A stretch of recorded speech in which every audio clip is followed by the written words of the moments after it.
Today we're going to cover the best unconventional exercises to unlock full body awkward strength, starting with the monkey press. Looks odd, but is very helpful. It is actually very odd, and the feeling of it is also odd.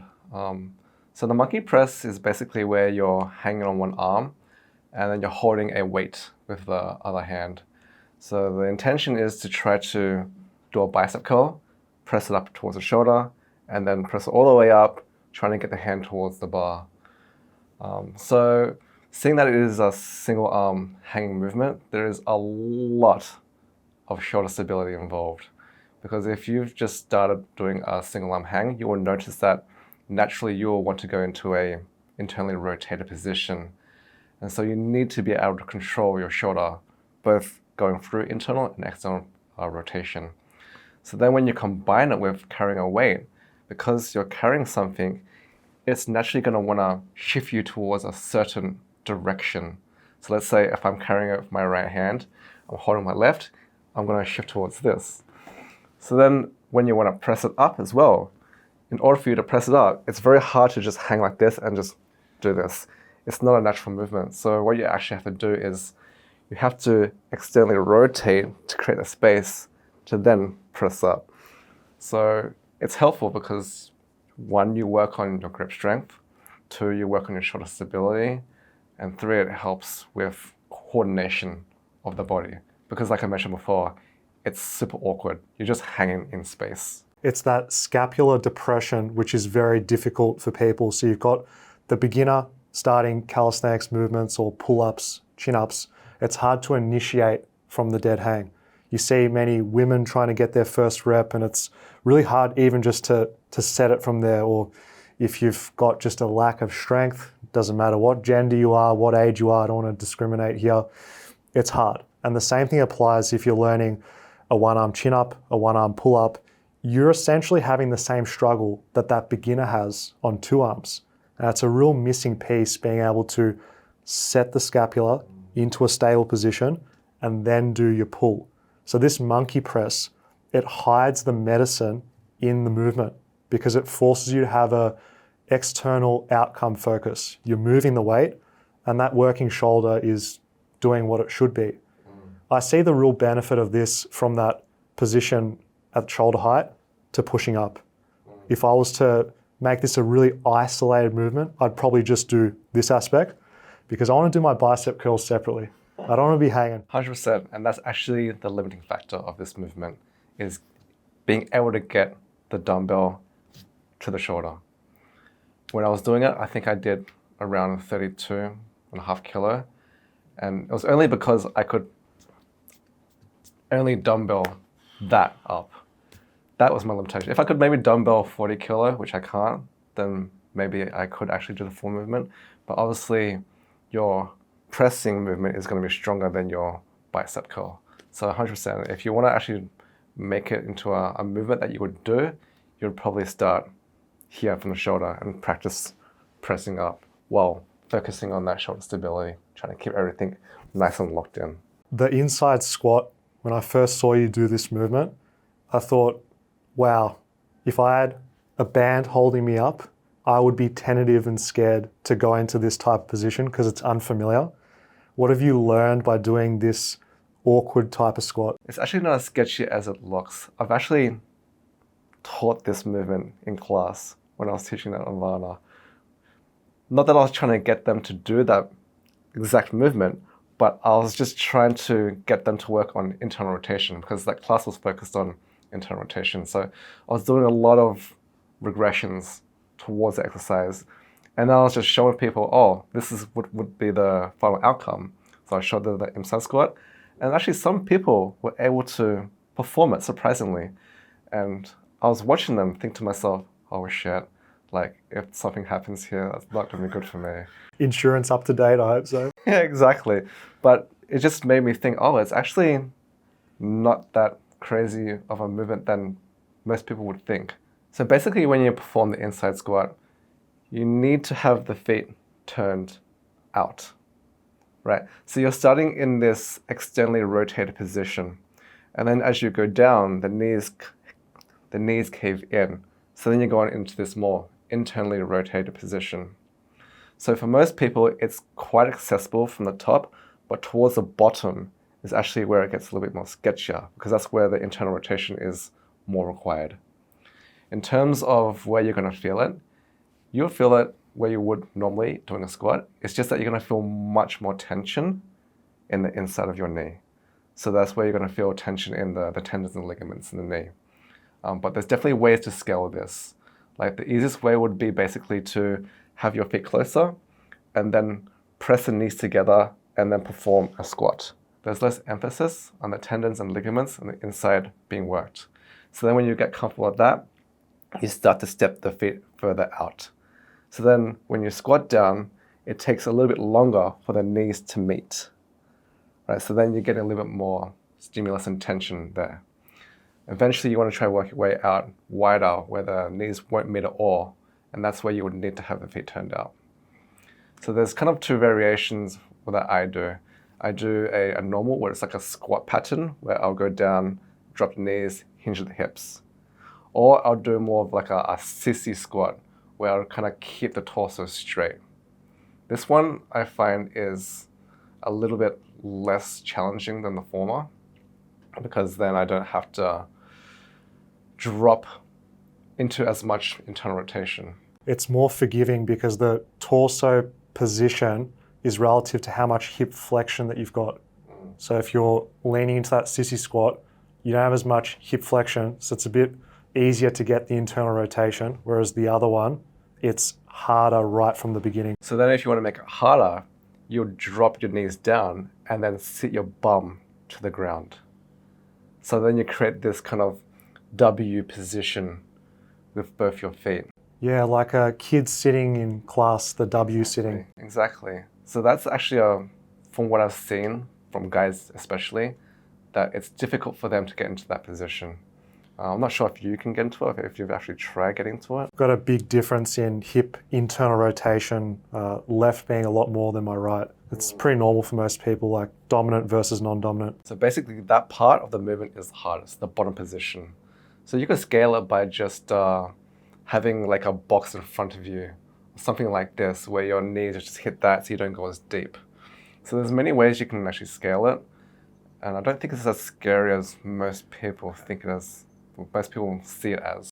Like every exercise, scaling, ROM, how much load is going through is just going to make an inherently risky exercise less dangerous, and you can slowly adapt your body, because with given enough time, we can do so much with our body. And people will see you doing this inside squat all the way down.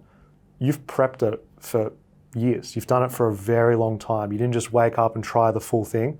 You scaled it with everything that you've just mentioned. With hip internal rotation movements, anatomy plays a really big part as well, based on your hip socket, where your femur comes in. We've got different types of rotation based on ethnicity, what you're just born with, and genetic makeup. So that may limit you. Some people can have a really bony block. No matter how much stretching, strengthening they do, it's just not going to be possible. So if you were to lie on your back and then test maybe passively with someone pulling your leg into internal rotation, if that feels like it's impossible and it's really pinching there, something like this is contraindicated because it could be uncomfortable for you. But a little hack to improve your hip internal rotation. Have you ever tried a side plank before doing hip internal rotation? Never. So interestingly, like a simple way to look at it, we're trying to rotate inwards. So you look at the opposite side. What's contributing to hip stability? Your glute med, also your obliques. So this activation, even if you just do a set of 30 seconds on a side plank, hold it up, all good mechanics, test your internal rotation on the same side. Don't be surprised if it is increased, because your body has activated all the surrounding areas. More stability, often more range of motion. Interesting. Also, not only are you strengthening the tendons and ligaments in the inside of your knee, but you're also working internal rotation, which will go hand in hand for when you're doing your conventional movements, like squats, for example. So working on this unconventional movement will help you to some degree with your conventional movement. Hanging is one of the best exercises that you can do for longevity. The grip has been correlated with longevity. That's a huge buzzword, but there has been a ton of research that shows all-cause mortality is lower if you have better grip. Don't know if correlation equals causation here, but there's so many benefits to having a strong grip. And one of the main ways to do that is by hanging. Talk to me about hanging and what's the best type of duration, set and rep range. I think that really depends on what your goal is. I've tried both. I've tried doing weighted short hangs and endurance hangs. From my experience, the weighted hangs didn't really translate very well for the endurance hangs. So like say for example, if I was doing 100 kg single arm for 10 seconds for let's say 3 sets, I found that didn't increase my total hang time for endurance. But when I trained endurance, it did increase for endurance, funnily enough. So I think it depends. If your goal is to like do endurance work, let's say you're trying to do 20 repetitions of chin-ups, like a lot of street work, a lot of what street lifters do, they're always on the bars, then I'd say try to hang for a long period of time, probably with some level of weight. But if that's not your goal and you want to do something that's more weighted, let's say you're doing a one-arm chin-up, for example, I feel like a weighted one-arm hang will be more beneficial in that sense. Perfect. You're matching the rough time under tension in the set and then using that as the basis. Whether you're an endurance athlete, do long hangs. If you're more of a strength athlete, do short hangs. But it was very interesting that the carryover isn't one for one. You do a weighted hang for a short duration, build up this huge strength, then you can suddenly do a 3-minute hang. Doesn't work that way. Yeah, it's a bit weird. Like you'd think that that concept would work because it would work. Let's say if you're doing heavy dips, like let's say if I'm doing like 100 kg for 1 rep, then obviously I would be able to do much more repetitions, but the reverse would not work. If I did, let's say 20 dips, I could not do 100 kg for 1 rep. Must be something to do with the fiber type in the forearms, how they respond to that type of stimulus compared to a major muscle group in the body like a lat. It's a different ball game in this area. I think it also depends on, do you want to burn or do you not want to burn? Because doing a weighted single arm hang for let's say 10 seconds, it doesn't burn as much. If anything, you're going to feel a lot in the hands. But if you're just doing an endurance hang, it's like it burns. Like it seriously burns. It's not the type of feeling that I enjoy at all. I dread doing endurance hangs. Like a dread. I could see those short hangs. It's a real nervous system supercharging, superhuman strength, top end stuff. This endurance hang is almost a test of the mind, mental fortitude. When you're doing that set, even beyond a minute, if you've never done hanging before, each second that goes by, feels like a significantly longer period. Yeah, and also the grip that I use is slightly different for both of those. So when I'm doing an endurance hang, I would opt for more of a overhand grip, right? Because as time goes by, I'll start to slide, but there's not much weight. So therefore, I'm not going to pull this skin up and potentially rip skin. But if I'm doing a weighted hang, if I try to use that same grip, for sure, it's gonna pull with a lot of load and it's gonna hurt. And you're probably gonna rip something. So when I do it, I try to do a slight over and I try to create this torque. I try to pull it down before I actually hang down into it. So I'll still get some pull, but it's just not to the same intensity as it would be if it was a overhand grip. Chalk, no chalk. Well, chalk is used in most professional sports like gymnastics or rock climbing, right? So I don't think it's cheating because it also depends on how much you perspirate in your hands.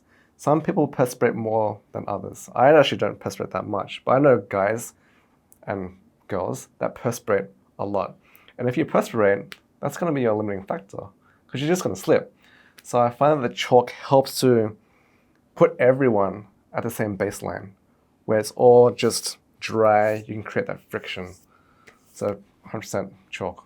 The behind the back press is a wild looking movement. When I'm scrolling my feed and I see you doing this behind the back press, I instantly stop scrolling and just open my jaw. And I'm just in shock at that extreme range of motion, because seeing just a behind the neck press, the average gym enthusiast or just average person will see it and just think, this is going to kill your shoulders. This is dangerous. What are you doing this for? But seeing you do it with load, it blows my mind. I'd love for you to talk about it. Yeah, so I think most people think that the behind the back press is dangerous because they're basically lacking the range of motion needed to do it. So what they're lacking is external rotation, right? So when you do this movement, the behind the back press, you can either opt for a close grip or a wide grip. The wider grip is going to be much more easier. It's going to be more forgiving on how much external rotation you have. So let's say if you have a lot of external rotation, you could do it close. But if you're lacking external rotation, you have to do it wide. Think about doing a barbell squat. You see people with not much muscle mass or a lot of flexibility just having their hands touching their shoulders and they can pin them right back. Think female powerlifting, female Olympic lifting, whereas a wider grip is often used by the really big dudes that have a lot of just soft tissue as well and a lack of external rotation. Yeah. So then when you're lowering the bar, what happens is your wrists start to rotate, and that creates a lot of torque on your wrists. That's actually where I felt it the most.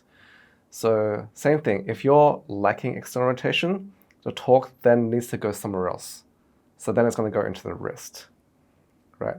So for doing this particular movement, definitely start by doing it with just a stick or something to get that movement pattern down, and definitely start doing it wide because it's going to be much easier. I guarantee you, if you do it wide, everyone will be able to do it. Do you isolate any component of it? Yes, 100%. So knowing that my weak point is the wrists, I would spend time at the bottom position trying to torque my wrists back in. It's almost like I'm trying to create and condition my wrist to be able to sustain pressure in that bottom position. So that was what I did specifically for that movement because I knew that was my weak point. I had been working on external rotation at that point, as well as I was doing military press. So when I was combining those two things, it was natural that I could it was natural that I could do that movement. That makes sense because you've built up your general shoulder strength with pretty much body weight military press. Nice, easy goal for people to achieve there. Plus isolating the actual external rotation strength, which you're not going to get from compounds. You've got to just work through that rotation purely for the rotator cuff. Totally. So what I did for that particular movement in terms of external rotation, because you can work external rotation in different ways. Yeah, from the side, from here. I did it more specifically because obviously the position's here. So then I lied on a bench holding a barbell, doing external rotation, trying to get all the way down and then back up. Yeah. So it's important to try, if you're working on mobility or whatever it is, try and work on those weak points specific to that movement. Because you can work in different ranges, different angles, but work in an angle that is specific to whatever that movement is. That's so gold what you've just said there, because you've got to tick each box of strength, range of motion, breaking it down into its little parts so you can work on it in isolation, and then really scale it back for the main movement. Because we see you doing this, we see the end stage where you're doing it with the barbell with added load. You had to do so much work in order to get to this awkward strength, but it's such a cool way to celebrate your body and do it in these weird vectors and angles. Generally, with these kind of weird, awkward movements, you're gonna be, to some degree, weak. Not as strong as you would be in your conventional. So that's where I find like you really have to break these movements down, like as if you would if you're repairing a car, for example. You wouldn't just do everything at once. You kind of do everything in sections. You might repair this part, then you repair this part, and then you put everything back together, so then it's a running component. So definitely breaking things down, trying to find out where your weak points are, strengthening those, and then bringing everything back together. The levitation squat, the name says it all. Looks awesome. Looks like you're being typecast for the next Matrix movie. How did you build up to it? So I first actually saw this movement from Joachim Hilderson. He was the first person I saw do it, and I thought, oh man, that looks like a really cool movement. And so no one else was doing this movement, so you can't find this movement anywhere. So it was a matter of trying to figure out and break down how to do this movement. And so I realized there's basically two components to this. There's the strengthening of the plantar flexion and the quad strength.